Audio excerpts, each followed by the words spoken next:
করছি, প্রতিবাদ করছি। জিহাদ শব্দটাকে বিকৃত শব্দের বর্তমান ব্যবহার করা, আমনে সামনে দাঁড়িয়ে লড়াই করা, এই নাম হচ্ছে জিহাদ। পিছন থেকে না, আমনে সামনে লড়াই হবে ইংরেজদের বিরুদ্ধে।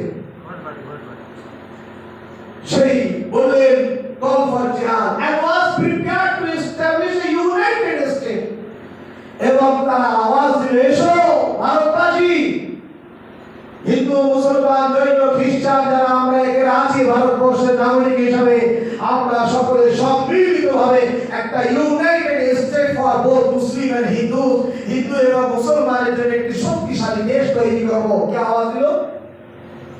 বলুন, কে আওয়াজ দিল? জমিয়ত উলামা হিন্দ। এই হচ্ছে জমিয়ত উলামা হিন্দ। প্রাক্তন প্রয়াত পশ্চিম বাংলার মুখ্যমন্ত্রী যিনি ছিলেন জ্যোতি বসু, 1997 সালে কলকাতা নেতাজি ইন্ডোর স্টেডিয়াম জমিয়তের মিটিং হয়, সেখানে নিজে উপস্থিত না হতে পারলে প্রতিনিধি পাঠিয়েছিলেন, বিভিন্ন সমস্ত দলের সেখানে প্রতিনিধি উপস্থিত ছিল সর্বভারতীয় লেভেলে। সেসব কথা ইতিহাস বলার নয়, শুধু চিঠি পাঠিয়েছিলেন, বলেছিলেন that Jamiat Ulama Hind played a distinguished role in the freedom struggle of India.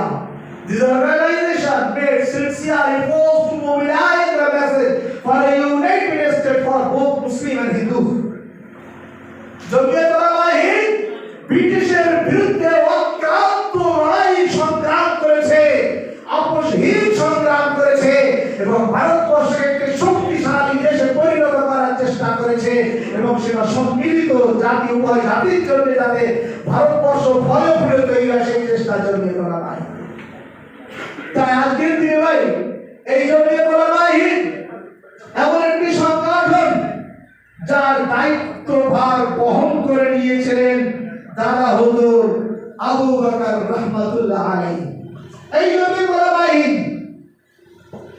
যখন জমিয়তের বাংলা থাকলো উনি করেছিলেন, করার পরে সর্বভারতীয় লেভেলে 553 জন ওলামা সবাই সম্মিলিতভাবে জমিয়ত উলামা হিন্দ তৈরি করলেন।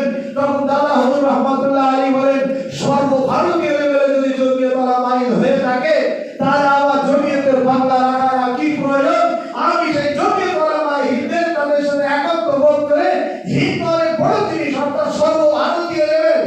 শুধু নাম দিয়ে দিলে সর্বভারতীয় হয়ে যায় না, কোথাও চাঁদ উঠতে জায়গায় না, একটা জায়গায় দেখা যায় সর্বভারতীয় নাম উঠে দিলাম, সে চাঁদ চাঁদ নয়, সে সূর্য সূর্য নয়, যে পৃথিবীর এক কোনো জায়গায় আর এক কোনো জায়গায় না, পৃথিবীর ভারতবর্ষে একটি রাজ্যে জায়গায় আর একটি রাজ্যে জায়গায় নাম দিয়ে দিলাম, সেটা ব্যাপার নয়। উনি ভাবলেন যে বৃহত্তর ছাত্র জমিয়ত উলামা হিন্দ, সর্বভারতীয় জমিয়ত উলামা হিন্দ যখন তৈরি হচ্ছে, তখন সেই জমিয়তের সাথে আমাকে আত্মবোধ করতে হবে। সেখানে তিনি বললেন, চলো আমরা জমিয়ত উলামা হিন্দের তিনি সদস্য পদ গ্রহণ নয়, দায়িত্বভার বহন করি।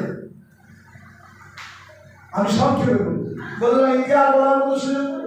তারপরে তার একেবারে